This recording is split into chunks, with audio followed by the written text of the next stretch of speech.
guys, we are here at GenCon 2016 at Floodgate Games. I'm here with Ben Harkins. Ben, how you doing, man? Doing great, how are you? We have a game called Sagrada, where as far as I can tell, and this is what caught my attention with this game, you're building stained glass windows or some kind of cathedral, and this is based on the Gaudi Cathedral in Spain, right? You got it. All right, so Ben, take it away. Tell us about this game. How does this game function? How does it work? And why is everybody out there going to love it? Yeah, so this is a game designed by Daryl Andrews and Adrian Adamescu. So a little bit of a veteran designer and a new one together here. And in this game, you are an artisan completing windows in that installation. So each player is going to start with a player board. This is the prototype components here, so things will change a little bit. But on your player board, that has some requirements that we need to have specific colors or specific shades represented by the numbers shown on the dice. All right, sounds good. We'll be filling out these player boards as we go by drafting dice. Okay. So each round, whoever the start player is, they're the one with the dice bag, they're going to reach in and grab, in a two-player game, we'll grab 5 dice. We'll roll all those dice and we're going to draft them. They'll start where I can draft one die, and I'll place it on my board. I'm going to place the yellow die right there on the yellow square to fulfill that requirement. Okay. And then now you'll get a chance to draft I like die. the look of this teal die, so knowing not at all what to do. So you'll be playing it on your player board? All right, so right, you got the works fancy well. player board. I do. Here. I took it for myself. Nice. These are. This is just a prototype we have here. These are going to be actually large cardboard player boards. Excellent. And you're kickstarting this game, right? We will, yeah. Planning to? Yep. Nice. All right. Exactly. So I drafted that. Looks great. And that's great. There's a couple things to note, but beyond the restrictions here, there's 2 rules you can never break. You can never put 2 of the same color of dice next to each other, and never put 2 of the same number dice next to each other. Okay. So going forward, we can't put blue dice here, and you can't put 2s there.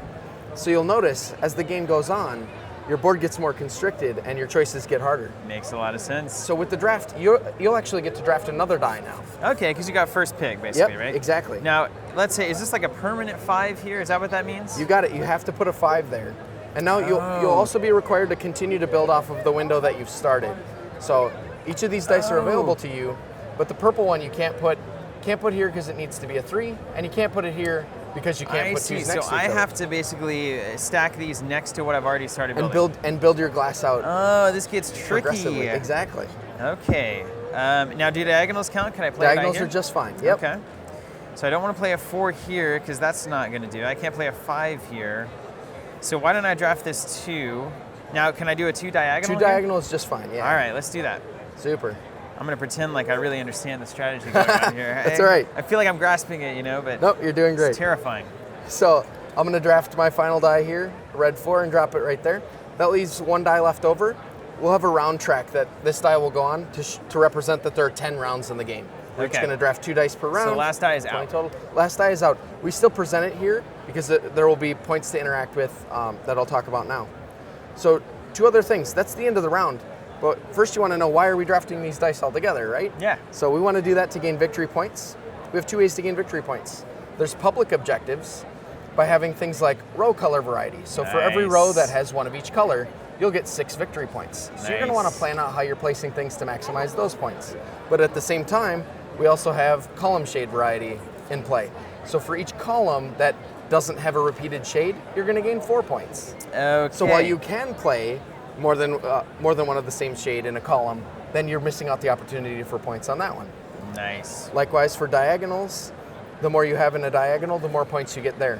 And these are variable per game, so we've got all sorts of different conditions, so each game's going to stay fresh. So we'll lay out 3 randomly at the start of the game, and then now we know kind of how we want to start building, right? And you want to tune for those. So what's the difference? I noticed these are colored squares that represent the dice. Why are these the kind of grayed out?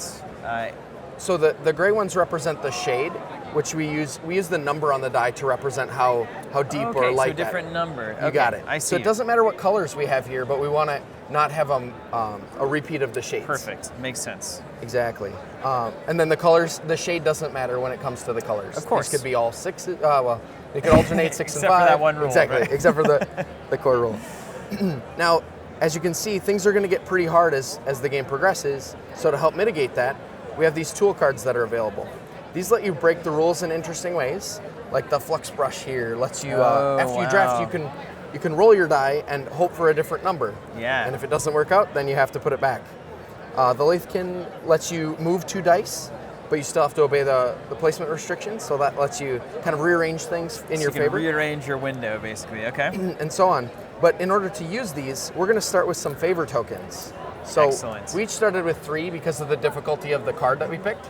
And these have increasing difficulty, which give you more favor tokens. Now, do I get to choose the card that I bring to the game? You do. In the final version, these are actually going to be doubled up cards with a difficulty of 3, 4, 5, and 6. Excellent. And you'll choose which one you want to play. Excellent. So I might have like my favorite window that I like to try to build whenever I come to a game. Yep. Nice. You got it. Now, one of the coolest things about these is the first time you use one, it costs you 1 of your favor tokens. Now, for every other use, this one actually costs 2. So it's beneficial to be the first one to use it. Right. So there's some tension there. I use it early on. It might not be the best use, but at least I got it cheap. Yeah. And now I get two different uses of tools. But if I take up the rest of them, now you only get 1 use. That makes so much sense. And now, do these favor ever replenish? I got to use these. They don't. Once per game. Once per game. Essentially. Wow. And the gameplay's pretty tight and pretty short. So managing those resources over the course of the game is really it's nice that you kind of know what you have to work with and plan ahead in that. Absolutely. Well, hey, you want to, and these come out randomly as well. They are. Right? There's a whole set of different tools. So sort of the combination of what goals you're going for, what window you have, and what tools are available. I know enough about basic math to presume that the combinations here are in the probably billions, right? I mean, Quite a few, yeah. Between all of our windows and whatnot. What do you want to draft another round? We should. Let's so do now it. the dice bag will pass to the player on the left. All right. And you'll be the one who draws and be the start player for this round. All right, so I draw 5 dice. You draw 5. It's always 2 for each player, and then 1 extra that goes on the scoring track, or the round track, excuse me. Boom, exactly Nice. 5. Pulled out 5, perfect draw. And then technically, am I supposed to grab them and then roll them? Well, that's up to the players to agree on. Okay. It's always fun to grab a handful of dice and roll them, Yeah, so you probably should. Let's just do it. Yeah. I don't like all those 5s either. All right, there we go. There's our dice. Very good. Okay. So yeah, first draft goes to you. All right. Placement restrictions are still in Oh force. man, this is just mind-bendingly interesting. I love it. Okay, this is kind of scary for me. So I'm gonna do. I'm gonna go and fill a requirement here. So I've got a 3 yellow. No, I'm not breaking anything. I can play that, no problem. Very All right, good. over to you. You got it. Let's see. I'm gonna grab a 2, green 2 over here. And then I get to grab one more. One more. Now you can look over here and see like what dice can I just not potentially use, especially as Exactly. this thing starts to fill up. Yeah, if you pay attention to your opponent's board, you can kind of find the perfect die to draft, such that it's good for me and good to take away from you.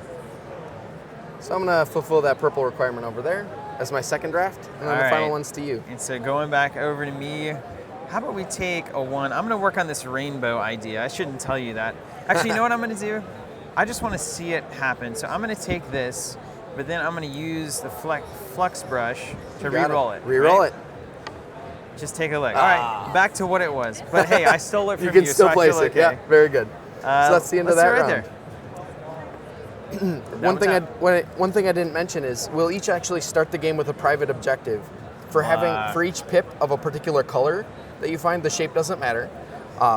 You'll get 1 victory point for each of those. So Okay. we might each be going for a specific color, and you'll keep that secret from the other players. Okay, so my secret, what Ben doesn't know, is that I'm looking for basically all the purple dice that I get. If this is it, Yep. every one of them I count the pips, and that's Yeah. how many points I get? Exactly. So this is 8 points already if I got have it. this card. Yep. Wow.